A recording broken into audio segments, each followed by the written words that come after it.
Hello YouTube, this is Morgan, Airspeed Prime, here at my next Naruto Shippuden episode review. This one's going to be for episode 498, The Perfect Day for a Wedding Part 5, The Last Mission.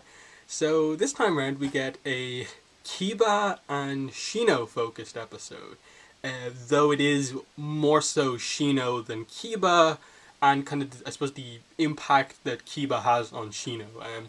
But actually a really, really good episode. I think part of it is because they're two characters who never really got a ton of development within the main show, despite being, two members of one of the more important teams of our kind of rookie characters for most of Naruto. But this was nice to see.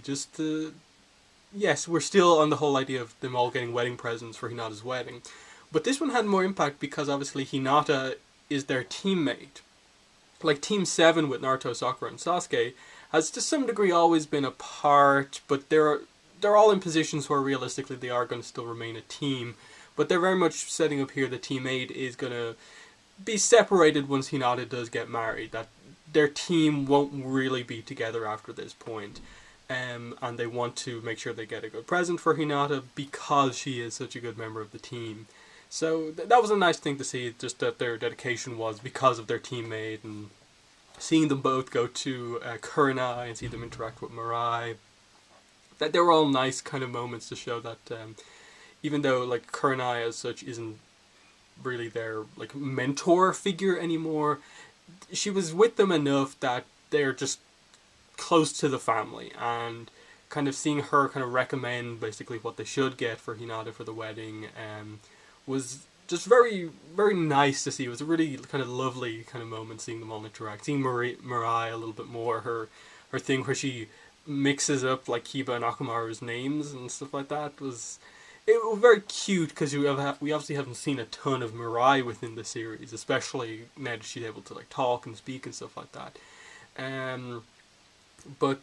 Yeah, just that was nice. And then the other thing, just it sets up how good Shino seems to be around kids, and setting up the fact that his dream ultimately, as we see here, is by the end of the episode, is going to be a teacher, and he hadn't never thought about this before. And in a way, the core of this episode was about the fact that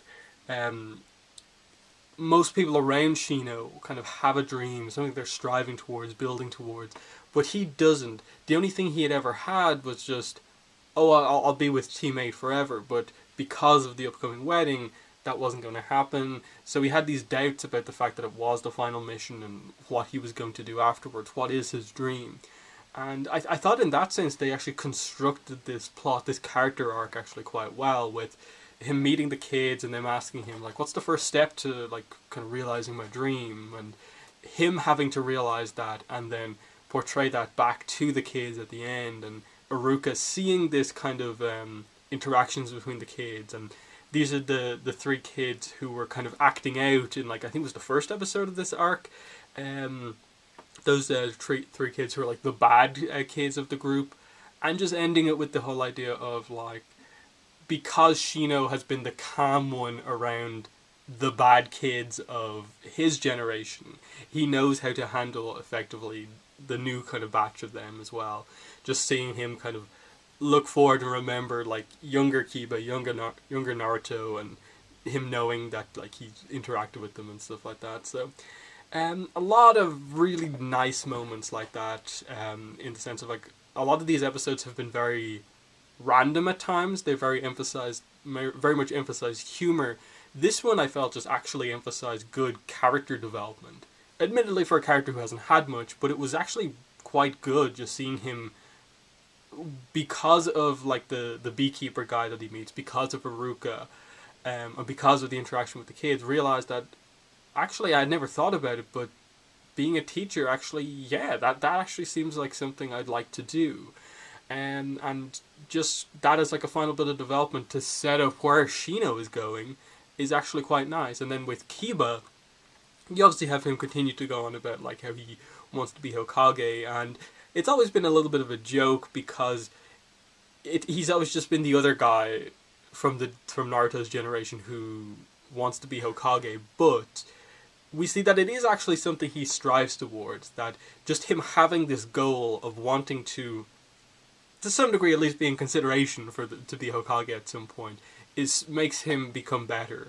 And it was nice to kind of get that kind of said to us, that it isn't just this joke with Kiba. It is actually this driving force for him as a character, and like Shino noting that's what Kiba has, and kind of them showing that even though Kiba walked into this kind of jutsu that makes you lose your way, he found his way out because he has no doubts as a character. He's a fairly simple, to the point character, kind of like Naruto to a degree, but obviously maybe a little bit over exaggerated compared to Naruto. But you got the idea that if Naruto had walked into that forest, he would have walked out with no issues, just like Kiba did. But Shino got trapped in there because he had all of these doubts about Team 8 coming to an end, and what was going to happen once the wedding did happen.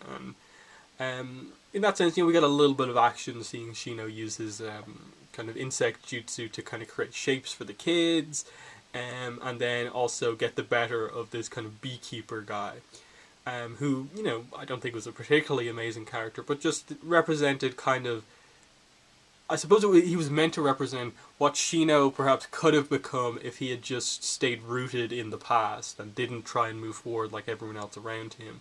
That he could have just become some insect user out in the woods that no one interacted with, but he's trying and moving forward, and he gets out of the fog to attend the wedding. That is the driving force behind why he ultimately got out. It was really well done, I think.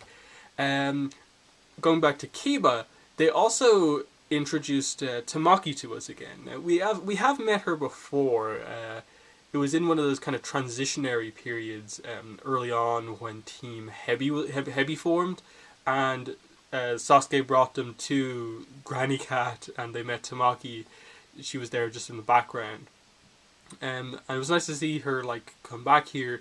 Not really sure, they didn't explain why she was near the village in any way, but just to set up the Kiba-Tamaki relationship, the whole idea of she's a ninja cat user, he's a ninja dog user, but she actually has somewhat of an interest in ninja dogs, and they set up just the idea of Momo, her cat, has an issue with Kiba, but even though he doesn't like the cat, he acts like it's fine just because he likes Tamaki. And it was a cute little interaction just to set up that, okay, there is a little love relationship for Kiba out there, and he kind of... Shino is kind of shocked by this because he never really sees Kiba act like this, and so the idea that he's actually willing to write her letters is this kind of shocking thing to him. So, again, a subtle little thing. There's only 1 or 2 scenes, but nice that they are kind of getting along, and she seems to completely buy into all of the kind of crazy things he says about potentially becoming the next Hokage. I'd like to know, when it actually comes out that, he's not really in consideration to become Hokage, how she feels, but I assume at that point they would know each other well enough that wouldn't really be a problem. But yeah, just another nice part of the episode.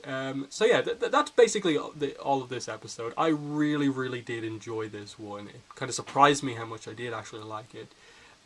But again, it does come back to the fact that these are 2 characters we haven't learned too much about, and so it was nice to actually get a full episode just focused on them. So yeah, moving into the preview for episode 499, second last episode of Shippuden. This was... I'm really excited for next week, because from what I remember about the little bit I've looked into about the book, I don't really remember much about the exact how it comes to an end. So just seeing Hinata in the preview was yes, finally they're actually bringing Naruto and kind of Hinata. I assume Naruto will probably be in the last episode, and that's what they'll do. But seeing that, okay, Hinata, we're going to get her interacting with some of the characters in the lead up to the wedding.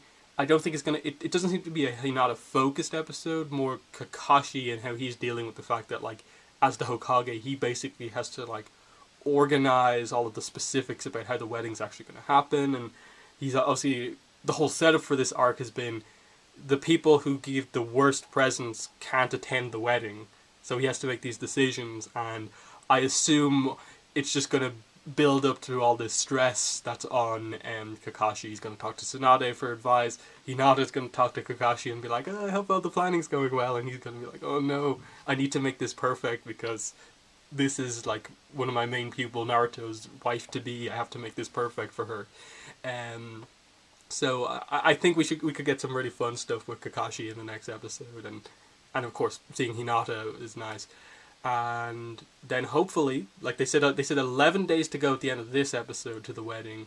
Hopefully next time out they end it with like 2 or 3 days to go, and then the last episode is kind of last preparation for the wedding, and then they show us some of it. They show us Naruto and Hinata, and they have that kind of be the ending moment. Maybe tease Boruto at the very end of 500 as we progress into Boruto the anime. So yeah, that has been the review for episode 498. In the comments, let me know what your thoughts were on this episode. Did you like the development for Kiba and Shino as much as I did? And what are your hopes for the last 2 episodes? But yeah, that's been the video. Thanks for watching, and bye.